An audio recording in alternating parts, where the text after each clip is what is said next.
Hello students, welcome back to Mandeep education academy's YouTube channel. तो बच्चों, capacitance के lectures को आगे बढ़ाते हैं। लास्ट लेक्चर में हमने टॉपिक पढ़ा था कॉम्बिनेशन ऑफ कैपेसिटर्स, और इस लेक्चर में हम लोग पढ़ने वाले हैं इक्विवेलेंट कैपेसिटेंस निकालने के डिफरेंट मेथड्स।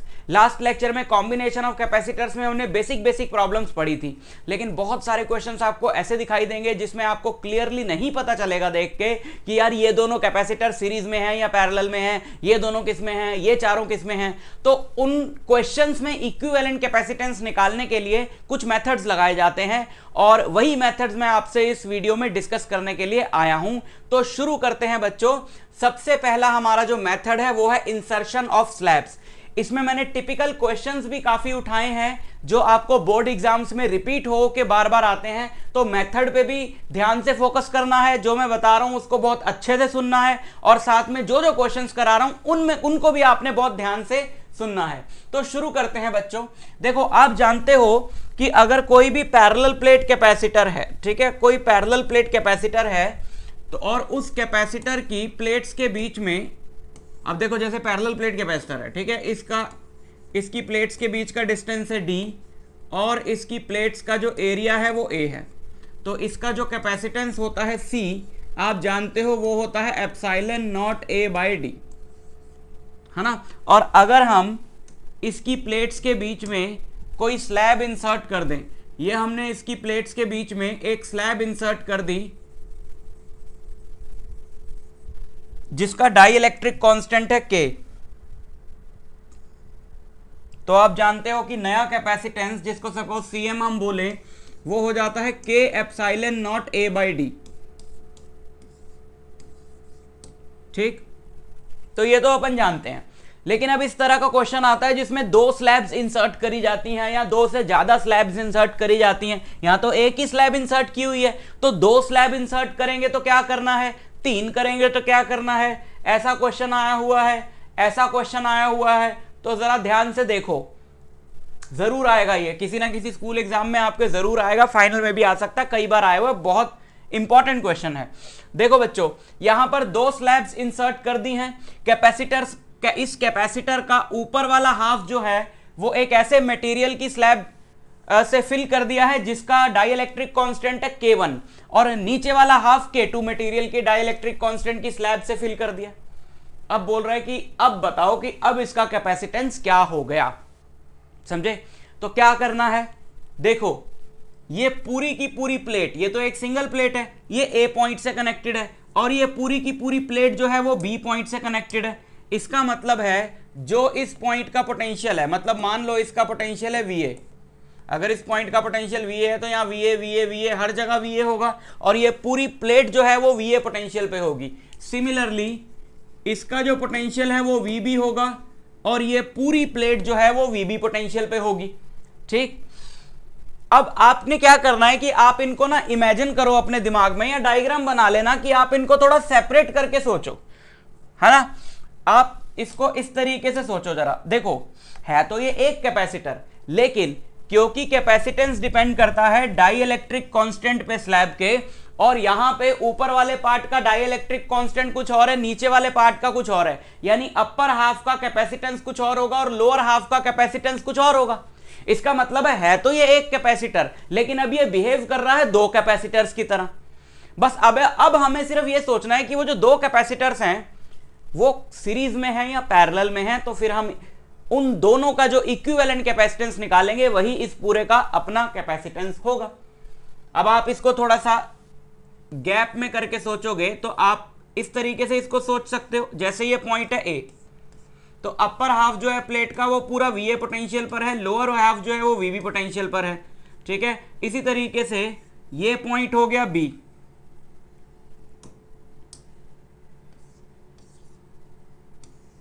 ये B, तो ये वाली पूरी प्लेट VB पोटेंशियल पर है, ये आधी है ना ये वाली, और ये सेकंड हाफ ये भी VB पर, ये इसका फर्स्ट हाफ इधर वाला VA पे, इसका सेकंड हाफ इधर वाला VA पे। तो ये दोनों कैपेसिटर्स जो हैं वो पैरेलल में है, क्योंकि इन दोनों के अक्रॉस जो पोटेंशियल डिफरेंस है, ये पूरा पोटेंशियल डिफरेंस क्या रहेगा, VA minus VB। Let us assume कि VA जो है वो हायर पोटेंशियल पर है और VB कम है, तो ये पोटेंशियल डिफरेंस कितना होगा, ये पोटेंशियल डिफरेंस होगा VA माइनस VB, है ना, यानी इस अपर हाफ की भी प्लेट्स के बीच में potential difference VA minus VB है, लोअर वाले की प्लेट्स के बीच में भी potential difference VA minus VB है। अगर दोनों की प्लेट्स के अक्रॉस पोटेंशियल डिफरेंस सेम है तो मतलब दोनों किस में हुए, पैरेलल में हुए। ठीक है, तो ये दोनों कैपेसिटर्स जो है पैरेलल में है। जब हमने इसको सेपरेट करके सोचा तो हमें क्लियरली दिखाई दे रहा है कि ये दोनों किस में है, पैरेलल में है। अब अगर ये पैरेलल में है तो इक्विवेलेंट कैपेसिटेंस कैसे निकालें, सीधा ऐड करके। तो जो इक्विवेलेंट कैपेसिटेंस होगा C equivalent, that will be what, that will be C1 plus C2। लेकिन C1 और C2 क्या है, C1 और C2 क्या है, C1 होगा ऊपर वाले हाफ का। अब क्या फॉर्मूला है कैपेसिटेंस का, K epsilon not A by D. ऊपर वाले हाफ का जो K है वो K1 है, एप्सिलॉन नॉट A क्या है, ये जो पूरी प्लेट है इसका एरिया A है ना, ये तो आधी है, तो इसकी प्लेट्स का एरिया कितना हो गया, A बाई 2, और अपॉन प्लेट्स के बीच का जो डिस्टेंस है वो तो वही रहा, तो अपॉन D। तो ये क्या बना, ये बना K1 epsilon not A by 2D, K1 epsilon not A by 2D। Similarly C2 नीचे वाले कैपेसिटर का, सेकेंड हाफ वाले का जो कैपेसिटेंस है वो आ जाएगा K2 epsilon not A by 2D। तो C इक्विवेलेंट हो जाएगा इन दोनों का सम। जब मैं इन दोनों को ऐड करूंगा तो epsilon not A by 2D common आ जाएगा और अंदर बचेगा K1 प्लस K2। ठीक, तो ये है इसका इक्विवेलेंट कैपेसिटेंस, याद रखना। तो इस तरीके से जब हम डालते हैं स्लैब्स को तो ये कैपेसिटर्स हो जाते हैं पैरेलल में। 3 स्लैब भी डाल सकता है, तीनों पैरेलल में हो जाएंगे, 4 भी डाल सकता है, चारों पैरेलल में हो जाएंगे। और अगर इस तरीके से स्लैब को डाला जाए तो ये दोनों हो जाते हैं सीरीज में। कैसे, अब देखो, अब आप इन दोनों को 2 कैपेसिटर्स मान लो, एक ये कैपेसिटर हो गया, एक ये कैपेसिटर हो गया। इसकी एक प्लेट VA पर है और दूसरी प्लेट है ये बीच में, है ना, दूसरी प्लेट है ये बीच में, ये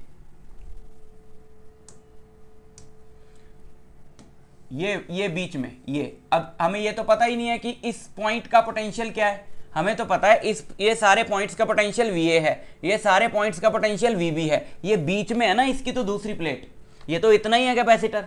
यहां से तो कैपेसिटेंस बदल जाएगा, K2 epsilon not A by D हो जाएगा, तो ये इतना ही है। तो हमें ये पता नहीं है, ये नया पॉइंट हमारे लिए आ गया, let this point be C, है ना, ये पॉइंट C। तो ये सारे के सारे जो है वो VC पोटेंशियल पे होंगे।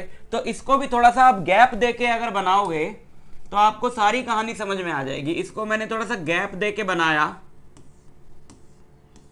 ये तो ये दोनों किस में है, सीरीज में है। ये वाला जो पॉइंट है ये A हो गया, ये वाला जो है वो B हो गया, और ये बीच वाला जो है वो C हो गया। तो इसकी ये वाली प्लेट VA पोटेंशियल पर है और ये VC पर है, जबकि इसकी ये प्लेट VB पोटेंशियल पर है और ये VC पर है। तो इन दोनों प्लेट्स के बीच का जो पोटेंशियल डिफरेंस है वो हो गया VA माइनस VC, जबकि इन दोनों प्लेट्स के बीच का पोटेंशियल डिफरेंस हो गया VC माइनस VB। डिफरेंट हो गया, ये दोनों किस में हो गए, सीरीज में। और अगर ये दोनों सीरीज में हो गए तो इक्विवेलेंट कैपेसिटेंस हुआ 1/C equivalent is 1/C1 plus 1/C2, है ना।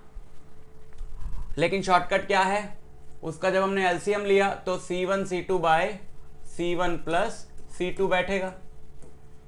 तो C1 क्या है, इस बार देखो जरा, C1 है एप्सिलॉन नॉट A बाय, क्योंकि दोनों कैपेसिटर्स की प्लेट का पूरा ये एरिया ही लेंगे हम A, लेकिन इस बार क्या है कि प्लेट्स के बीच का जो डिस्टेंस है वो हाफ हो गया। तो C1 हो गया epsilon not A by D by 2, तो ये 2 ऊपर चला जाएगा, तो ये हो गया 2 epsilon not A by D। Similarly C2 हो गया 2 एप्सिलॉन नॉट, K कौन डालेगा, K1,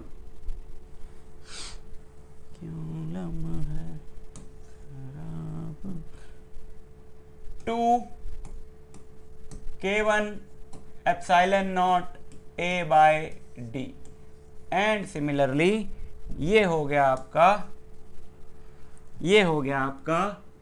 2 K2 epsilon not A by D। तो C इक्विवेलेंट हो गया, C1 C2 यानी कि 2K1 epsilon not A by D into 2K2 epsilon not A by D upon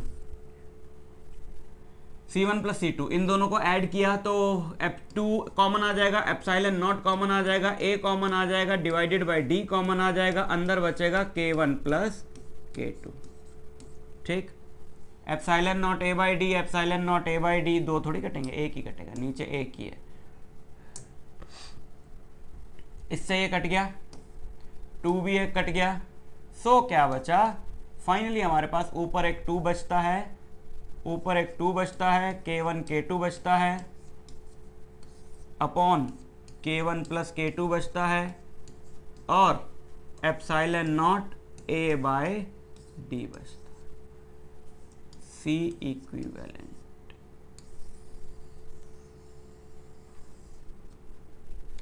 ठीक है, अच्छा, इन दोनों को कंबाइन करके क्वेश्चन दे सकता है, जैसे ये क्वेश्चन आया हुआ है, इन दोनों को कंबाइन कर दिया। अब आप देखो कि ऊपर में आधी में एक बड़ी स्लैब डाल दी और नीचे वाले हाफ पोर्शन में 2 स्लैब्स डाल दी, तो ये अरेंजमेंट हमारी कुछ इस तरीके से बन जाएगी। एक तो ये ऊपर वाला ये चला गया मोटू लाल, और नीचे वाले 2 पतले पतले ये रहे, है ना, देख रहे हो ना, इसकी ये प्लेट A पर है, इसकी ये प्लेट A पर है, इसकी ये प्लेट B पर है, इसकी ये वाली प्लेट B पर है, ये बीच वाला हम पॉइंट ले लेते हैं C, ये वाली जो प्लेट है ना, ये C हो गई, तो ये रहा हमारा C। तो ये दोनों सीरीज में है, ये पैरेलल में है, तो इन दोनों का हम, ये सीरीज में इन दोनों का इक्विवेलेंट निकालेंगे। इन दोनों का इक्विवेलेंट जो आएगा वो इसके साथ ऐड कर दिया जाएगा, क्योंकि इन दोनों का इक्विवेलेंट इसके साथ पैरेलल में होगा। ठीक, तो पहले ये हम निकालें C1 मतलब इसका कैपेसिटेंस आएगा epsilon not K1 epsilon not A इसका आधा हो गया, तो ये है ना, C2 आएगा इसका। अब इस वाले में क्या हुआ, D भी आधा हो गया और A भी आधा हो गया, तो इसका हो जाएगा K2 epsilon not A by 2 upon D by 2, तो 2 से 2 कट गया, so this is K2 epsilon not A by D, K2 epsilon not A by D। Similarly C3, उसमें भी A बाय 2 और D बाय 2 कट जाएगा, सो ये हो जाएगा हमारा K3 epsilon not A by D। और C2 और C3 जो हैं, C2 और C3 ये दोनों है सीरीज में, है ना, ये वाला हमारा C1 हो गया, ये C2 हो गया और ये C3 हो गया। C2 और C3 है सीरीज में, तो C2 C3 upon C2 plus C3 इनका इक्विवेलेंट कैपेसिटेंस होगा, इसका हम नाम दे देते हैं C equivalent dash. So this will be, इन दोनों को मल्टीप्लाई करा, K2 K3 और epsilon not A by D 2 बार अपॉन दिस प्लस दिस, तो K2 K3 कॉमन है, K2 प्लस K3 आ गया, और epsilon not A by D, एक ये कट गया,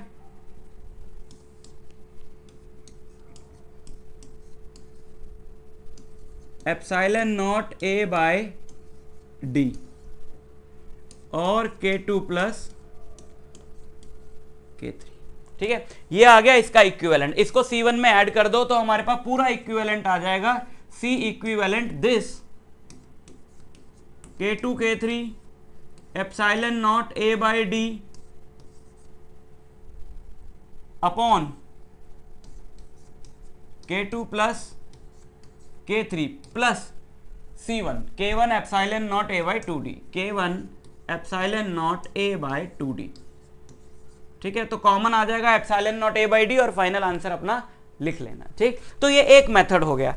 अब देखो point potential method, very important method. यहां से हम लोग शुरुआत करते हैं सिंपल से क्वेश्चन से कि ये हमको बताना है कि 3 कैपेसिटर्स लगे हैं C कैपेसिटेंस के, और इनका इक्विवेलेंट कैपेसिटेंस बताओ क्या होगा। अब अगर ये ऊपर वाली ये जो वायर्स लगी हैं ये ना लगी होती तो ये तीनों सीरीज में होते क्लियरली, तब तो हम इनका इक्विवेलेंट कैपेसिटेंस निकाल देते, C/3 आता। लेकिन ये ऊपर जो हमने तारे जोड़ दिए इसका क्या करना है, जरा ध्यान से देखो बच्चों। यहां से आप शुरू करो। हम मान लेते हैं कि ये वाला जो पॉइंट है वो VA पोटेंशियल पर है और ये वाला पॉइंट जो है वो VB पोटेंशियल पर है। चलते जाओ, जब तक बीच में कोई कंपोनेंट नहीं आता तब तक पॉइंट का पोटेंशियल चेंज नहीं होगा।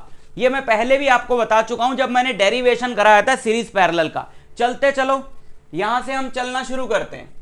यहां से हम चलना शुरू करें तो इन सारे पॉइंट्स का जो पोटेंशियल है वो VA होगा, लेकिन ये बीच में कैपेसिटर आ गया तो इस वाले पॉइंट का जो पोटेंशियल है वो VA नहीं होगा, है ना, समझ में आई बात। लेकिन अगर मैं दूसरा पाथ पकड़ूं, अगर मैं यहां से चलूं, इस वाले पॉइंट का पोटेंशियल, इस वाले पॉइंट का पोटेंशियल VA होगा, इसका भी VA होगा क्योंकि यहां से यहां तक कुछ भी नहीं है, इसका भी VA होगा क्योंकि यहां से यहां तक कुछ भी नहीं है, और इस पॉइंट का भी पोटेंशियल क्या होगा, VA होगा।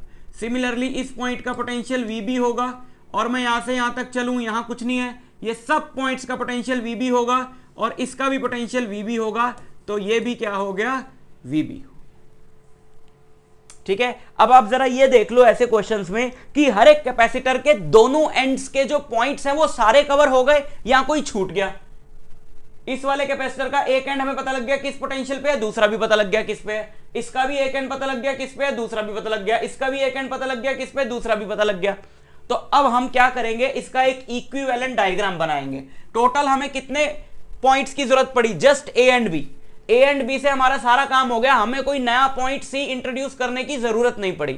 तो यहां पे लिखो A और यहां लिखो B और पहले कैपेसिटर से शुरू करो। पहला कैपेसिटर जो है वो A और B के बीच में है, तो ये रहा पहला कैपेसिटर A और B के बीच में। दूसरा कैपेसिटर भी A और B के बीच में है, तो ये रहा दूसरा कैपेसिटर A और B के बीच में। तीसरा कैपेसिटर भी A और B के बीच में है, तो ये रहा तीसरा कैपेसिटर A और B के बीच में। और तीनों अब क्लियरली दिखाई दे रहा है कि पैरेलल में है और तीनों का कैपेसिटेंस है C, तो इक्विवेलेंट कैपेसिटेंस हमारा हो गया C plus C plus C, that is 3C। ठीक, क्लियर। अच्छा, और देखो अभी और एग्जांपल है इस मेथड के। ये वाला देखो जरा, यहां से शुरू करते हैं। ये वाला अब यहां पे क्या है दिक्कत है, अगर मैं बोलूं कि ये दोनों किस में है, आप ये भी सोच सकते हो सर इसको डायरेक्ट कर लो, ये वाला डायरेक्ट नहीं होगा। आपको मैं पूछूं ये दोनों किस में है, तो ये दोनों ना ही तो सीरीज में है, क्योंकि सीरीज में क्यों नहीं है ये, क्योंकि आप देखोगे कि ये वाला जो अगर तो देखो यहां से कुछ ना निकल रहा होता, कोई ब्रांच ना निकल रही होती तो ये दोनों सीरीज में है, लेकिन क्योंकि यहां से ब्रांच निकल रही है तो इन दोनों पे चार्ज जो है वो सेम नहीं होगा, क्योंकि चार्ज को एक और पाथ मिल गया बीच में से निकलने का। सीरीज में तो वही कैपेसिटर्स है ना जिन पे चार्ज सेम है, तो अगर दो कैपेसिटर के बीच में से कोई ब्रांच निकल रही हो तो फिर वो दोनों सीरीज में नहीं रहते, क्योंकि बीच वाली ब्रांच से चार्ज को रास्ता मिल जाता जाने का, तो दोनों पे सेम चार्ज नहीं रहता। फिर जैसे इन दोनों के बीच में से ये ब्रांच निकल रही है और इन दोनों के बीच में से ये ब्रांच निकल रही है, ठीक है, तो ये और इन दोनों के बीच में से ये ब्रांच निकल रही है, तो इसमें हमको नहीं पता लग रहा है कि कौन से सीरीज में है कौन से पैरेलल में है। अगर पैरेलल की बात करें तो इन दोनों का एक एंड तो एक ही पॉइंट पे है, लेकिन दूसरा एंड तो दूसरे पॉइंट पे नहीं है, ना इन दोनों का ना इन दोनों का। तो अब जरा पॉइंट पोटेंशियल से देखें, पॉइंट पोटेंशियल मेथड से देखें, let the potential of this point be VA and let the potential of this point be VB, है ना। अब आप देखो यहां से लेकर यहां तक कुछ भी नहीं है, तो इस पॉइंट का पोटेंशियल भी क्या होगा, इस पॉइंट का पोटेंशियल भी VB होगा, ठीक है, इस पॉइंट का पोटेंशियल भी क्या हो गया, VB। और यहां से यहां तक तो ये बीच में कैपेसिटर आ गया, so this is a new point, let this be VC। क्या हर एक कैपेसिटर के दोनों एंड्स कवर हो गए, इसका भी पता लग गया एक पॉइंट कहां है दूसरा कहां है, इसका भी पता लग गया एक पॉइंट कहां है दूसरा कहां है, इसका भी पता लग गया, इसका भी पता लग गया, और हमें टोटल जरूरत पड़ी 3 पॉइंट्स की, A, B और C। तो हम उन तीनों पॉइंट्स को बना लेते हैं। ये रहा A,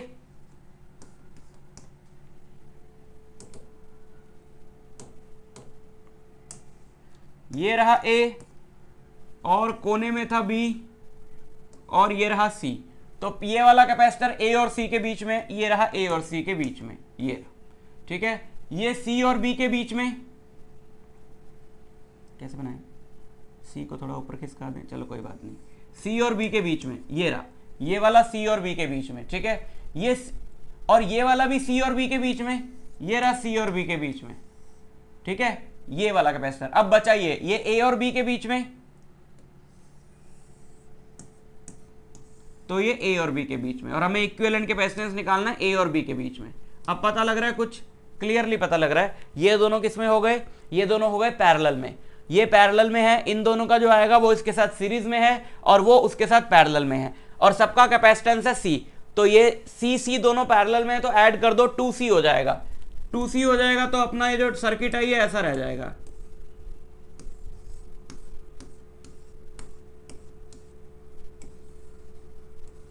ये 2C हो गया, और ये C है, ये C है, और ये दोनों हैं सीरीज में, तो इनका हो गया 2C into C upon 2C plus C यानी 3C, एक C से C कट गया, 2C/3, तो इन दोनों का जो आ गया equivalent capacitance that is 2C/3, और 2C/3 C के साथ पैरेलल में है, तो नेट इक्विवेलेंट कैपेसिटेंस हमारा आ गया C प्लस 2C/3 यानी कि 5C/3, ये इक्विवेलेंट कैपेसिटेंस आ गया इस पूरे का, ठीक। और है, देखो इसको देखते हैं, यहां से शुरू करो, यहां से शुरू करो और यहीं खत्म कर दो, क्योंकि बीच में कैपेसिटर आ गया। So this is a new point, let इसका पोटेंशियल हो गया Vc, तो इसका भी Vc, इस पॉइंट का भी Vc और इस पॉइंट का भी Vc, ठीक है, ओके। एंड इसका Vb, इसका Vb, Vb, ये रह गया, ये नया पॉइंट है। अब इसमें एक नया और पोटेंशियल इंट्रोड्यूस करो Vd, तो ये Vd, ये भी हो गया Vd। अब हर एक कैपेसिटर की दोनों प्लेट्स हमें पता लग गई कि कहां पर है, और ये वाले तो दोनों डायरेक्ट सॉल्व हो गए, बिकॉज ये दोनों सीरीज में है ना, तो इनका तो अपना सीधा ही आ गया C/2। सो शुरू करो, 4 पॉइंट्स हमको मिले, तो हम सबसे पहले लिखते हैं A, फिर दूसरा एंड में हमारा था B, यहां पे हमारा पहले यहां पे हमने इंट्रोड्यूस करा C, और यहां पर D। अब आ जाओ पहले कैपेसिटर पे, पहला कैपेसिटर है हमारा A और C के बीच में, तो ये डाल दिया मैंने पहला कैपेसिटर A और C के बीच में। दूसरा है C और D के बीच में, तो ये दूसरा कैपेसिटर मैंने डाल दिया C और D के बीच में। ये तीसरा कैपेसिटर भी C और D के बीच में है, तो ये तीसरा कैपेसिटर मैंने डाल दिया C और D के बीच में। चौथा भी C और D के बीच में है, तो एक और कैपेसिटर मैंने यहाँ पे डाल दिया C और D के बीच में, ठीक है।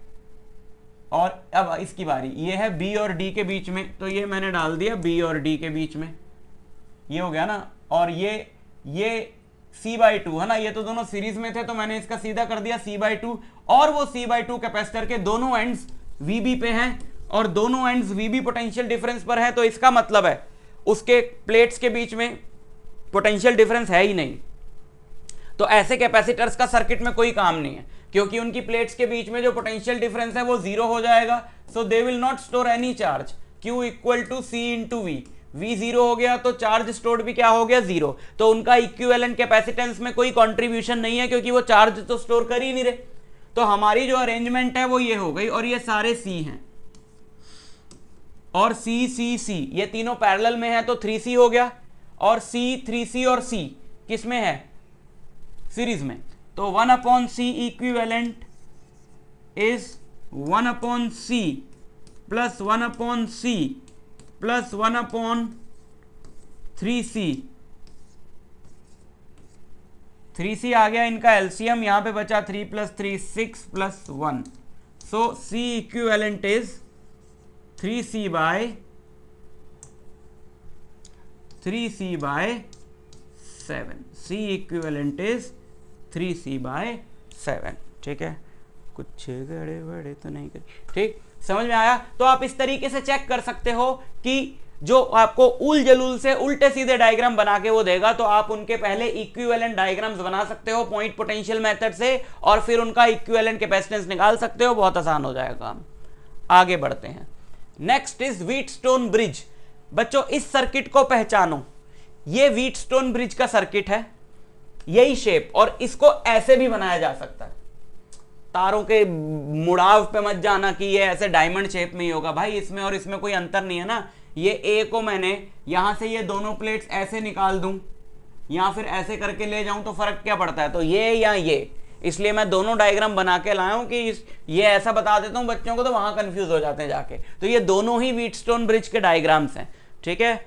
इन दोनों का क्या करना है, अब इसमें भी आप पॉज करके दिमाग लगा लो 2-4 मिनट कि कौन से सीरीज में है कौन से पैरेलल में है, तो आप पता नहीं लगा पाओगे। देखो आप बोलो ये दोनों सीरीज में है, ये नहीं हो सकते सीरीज में क्योंकि बीच में से ब्रांच जा रही है, चार्ज डिवाइड हो जाएगा, ना ये हो सकते ना ये हो सकते ना कोई नहीं हो सकता। पैरेलल में भी कोई नहीं हो सकते, ये दोनों पैरेलल में नहीं हो सकते। इसका एक एंड ए पे है और एक एंड बी पे है, इसका एक एंड बी पर है, यहाँ इस पॉइंट को जो भी बोलो, इसको पी बोलो, इसको क्यू बोलो, तो इसका एक एंड ए पर है, इसका पी पर है, इसका एक एंड पी पर है बट दूसरा क्यू पर है, तो इसमें से कोई भी पैरेलल नहीं है, कोई सा भी सीरीज में नहीं है। तो जब आपको इस शेप का सर्किट आएगा तो आपको क्या करना है, आपको कंडीशन सीखनी है बैलेंस्ड। इस शेप के सर्किट को वी कॉल व्हीटस्टोन ब्रिज, गेहूं पत्थर पुल।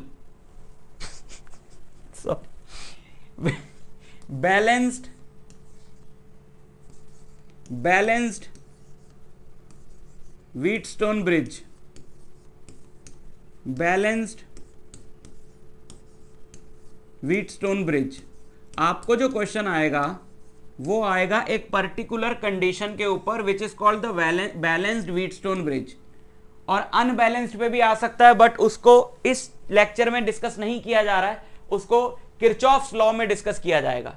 मैं क्या बोल रहा हूं मैं आपको समझाता हूं। जब भी आपको इस शेप का सर्किट आएगा तो आप देखोगे कि C1/C2 अगर C1/C2 यानी इन दोनों की रेशियो, और इन दोनों की रेशियो बराबर है कैपेसिटेंसेस की, this by this equal to this by this है, तो बीच वाली ब्रांच यानी कि अगर ये पॉइंट है P और ये पॉइंट है Q, देन Vp और Vq का जो पोटेंशियल है वो सेम होता है। Vp और Vq का जो पोटेंशियल है वो सेम होता है। अगर ये रेशियो बराबर है, और अगर ये रेशियो बराबर नहीं है तो Vp और Vq का पोटेंशियल सेम नहीं होगा। लेकिन अगर ये रेशियो बराबर है तो Vp और Vq का पोटेंशियल जो है वो सेम होगा, और ऐसे केस में इस बीच वाले कैपेसिटर की दोनों प्लेट्स में पोटेंशियल डिफरेंस क्या हो, मतलब इस कैपेसिटर की प्लेट्स का पोटेंशियल डिफरेंस हो जाएगा 0। तो ये चार्ज स्टोर नहीं करेगा, अभी जैसे पीछे आपको बताया, तो इसको हटा दो, इसका रोल ही खत्म हो गया। अगर हम इसको हटा दें, अगर इस बीच वाले को हम हटा दें, तो हमारा जो सर्किट है वो तो बड़ा सिंपल सा हो जाएगा।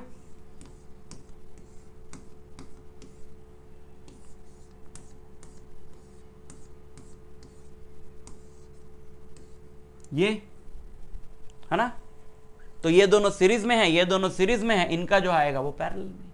बहुत ही सिंपल, कोई दिक्कत ही नहीं। लेकिन अगर ये रेशियो सेम ना हुई तो फिर इस बीच वाली ब्रांच को हटा नहीं सकते, तो दिक्कत वहीं की वहीं रहेगी। तो उसको कैसे करना है, उसको किरचॉफ लॉ से करना है, वो हम बाद में डिस्कस करेंगे, इस लेक्चर में नहीं कर रहे हैं। इस लेक्चर में हम सिर्फ बैलेंस्ड वाले की बात कर रहे हैं, ठीक है। फॉर एग्जाम्पल जैसे ये है 2 माइक्रोफैरड और ये है 6 माइक्रोफैरड, ये है 7 माइक्रोफैरड और ये है 21 माइक्रोफैरड और ये है 5 माइक्रोफैरड सपोज। तो ये बैलेंस्ड है। इस पे अब हमको लगाना हो तो ये देखो, ये 2/6 इज 1/3 एंड 7/21 इज ऑल्सो 1/3, तो बीच वाली ब्रांच को अपन उड़ा देंगे। तो ये बचेगा ये 2 माइक्रोफैरड और ये 7 माइक्रोफैरड और ये 6 माइक्रोफैरड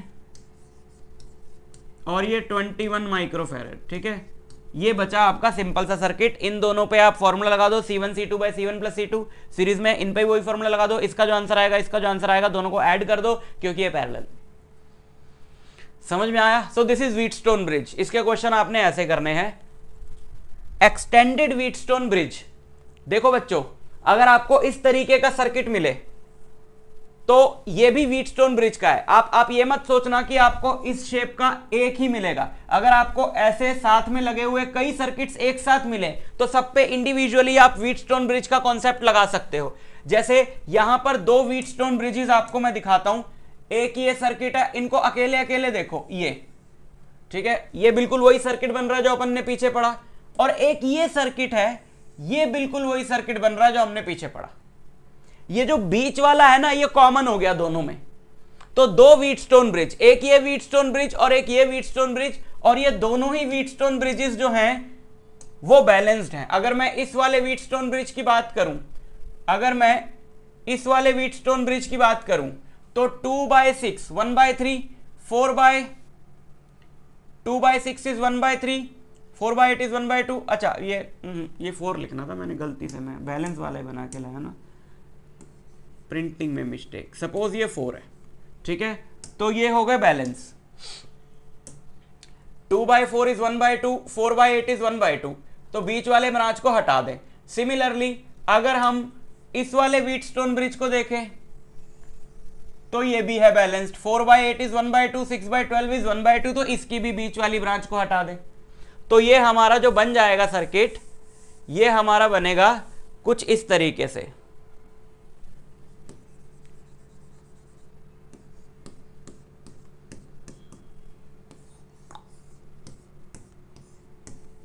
दोनों की बीच वाली ब्रांचेस हट गई, ये ऐसा बन जाएगा।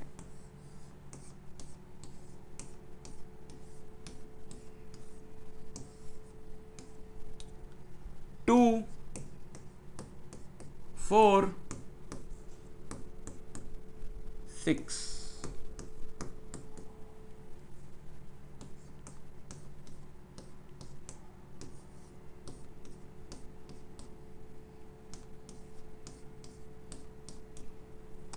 ठीक, ये तीनों सीरीज में है तो इनका इक्विवेलेंट कैपेसिटेंस निकाल लिया।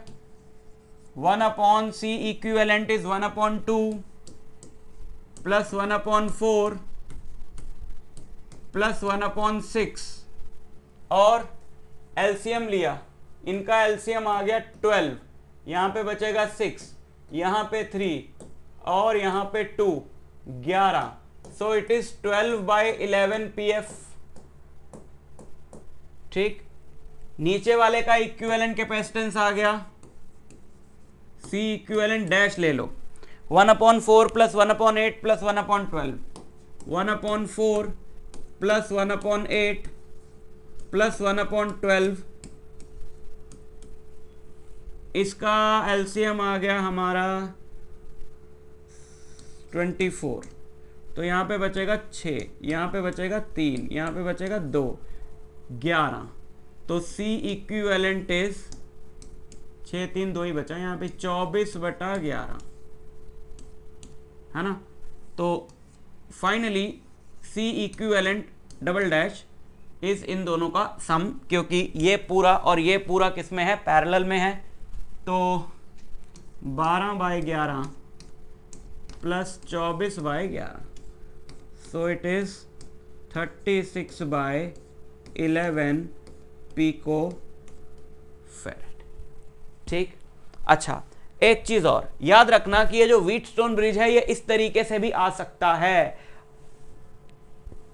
इस सर्किट को दिमाग में छाप लो, क्योंकि ये भी व्हीटस्टोन ब्रिज है। अगर हम यहां से चलें पॉइंट पोटेंशियल मेथड से, तो ये वाला पॉइंट VA पर है और ये वाला पॉइंट VB पर है, लेकिन यहां से मैं चला तो ये बीच में कंपोनेंट आ गया, तो ये VA पे नहीं होगा। यहां से मैं चला, बीच में कंपोनेंट आ गया, तो ये VA पे नहीं होगा। सो this is a new point VC and again this is a new point VD।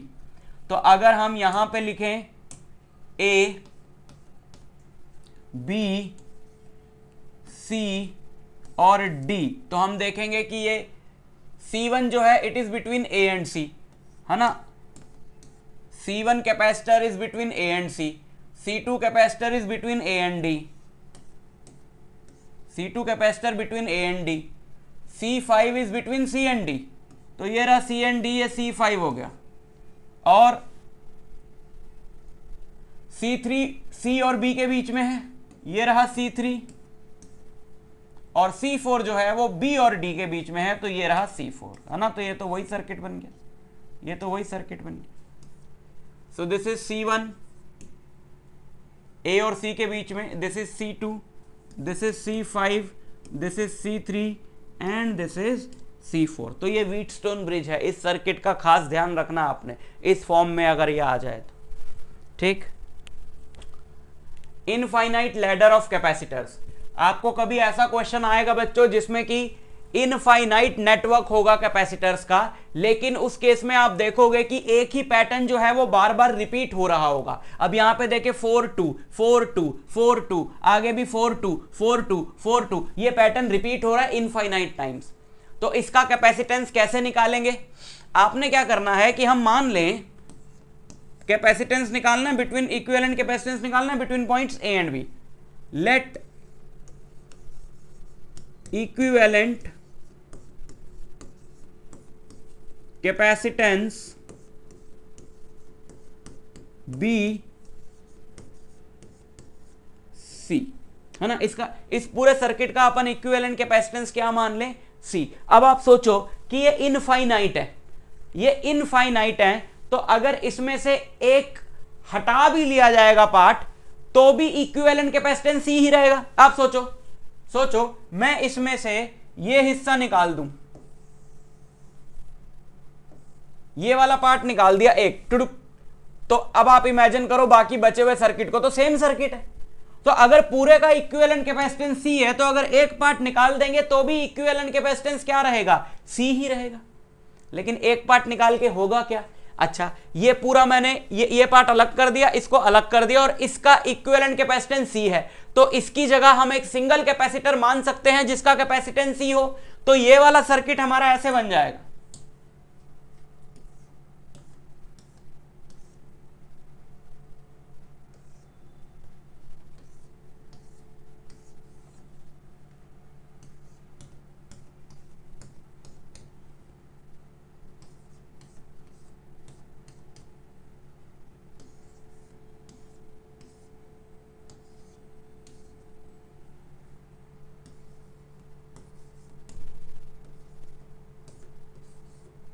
ठीक, और ये हो गया हमारा इक्विवेलेंट कैपेसिटेंस सी।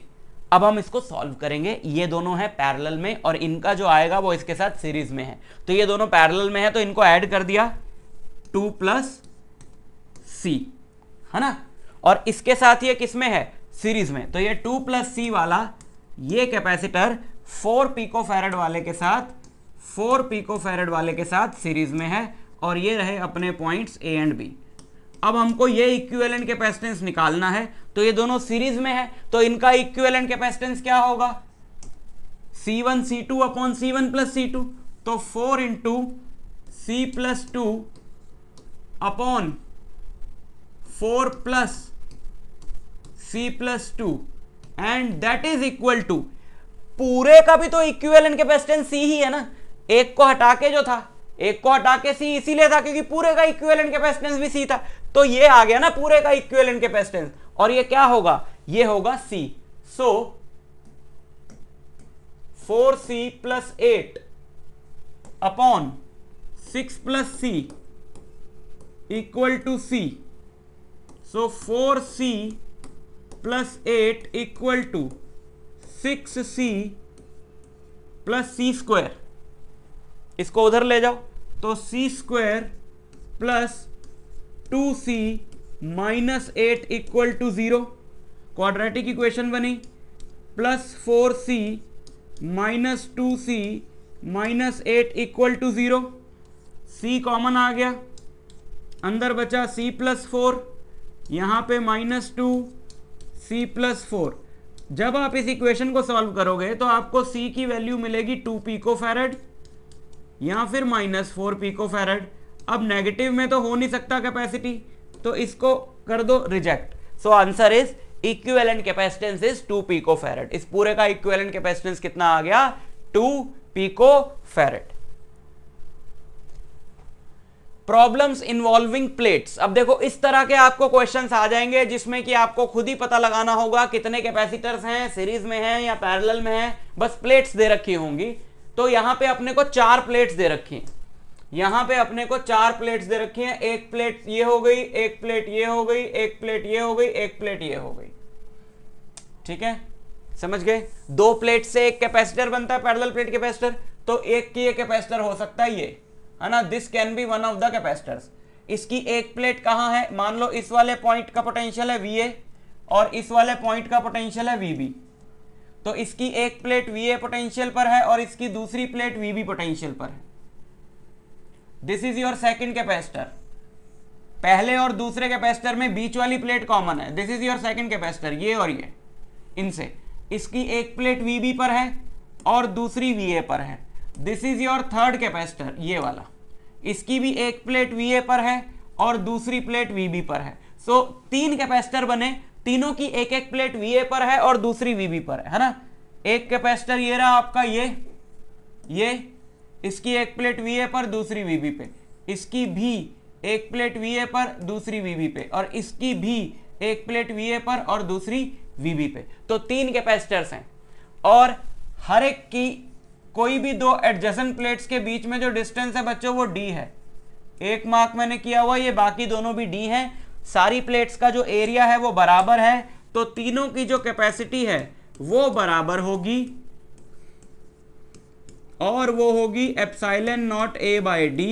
और ये तीनों किसमें हैं, ये तीनों हैं पैरेलल में। तो इक्विवेलेंट कैपेसिटेंस हो गया इसका 3 टाइम्स, इसको ऐड किया तो 3 epsilon not A by D। ठीक, क्लियर? एक और क्वेश्चन देखो, यहां पर भी अपने को दिखाई दे रहे हैं कि जैसे 3 कैपेसिटर्स हैं। एक ये पैरेलल प्लेट से बना एक कैपेसिटर, इसकी एक प्लेट A पर है और दूसरी B पर है। This can be your second capacitor, इसकी एक प्लेट B पर है और दूसरी भी B पर है।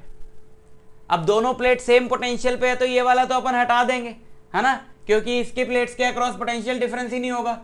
और तीसरा, एक ये प्लेट और एक ये प्लेट, एक प्लेट A पर है और दूसरी प्लेट B पर है, तो ये लेंगे और ये लेंगे।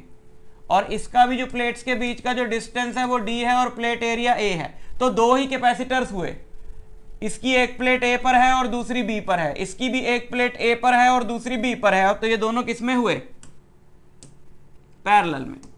तो इक्विवेलेंट कैपेसिटी हुई 2 epsilon not A by D, 2 ही हुए। ठीक है, समझ में आया? तो ये 5 तरह के क्वेश्चन थे। हर तरह का क्वेश्चन आप निपटा दोगे इन्हीं मेथड्स की हेल्प से। तो इनको अच्छे से समझ लो, वीडियो को दोबारा देख लो और मिलता हूं आपसे नेक्स्ट लेक्चर में अगले टॉपिक के साथ। तब तक के लिए ऑल द वेरी बेस्ट।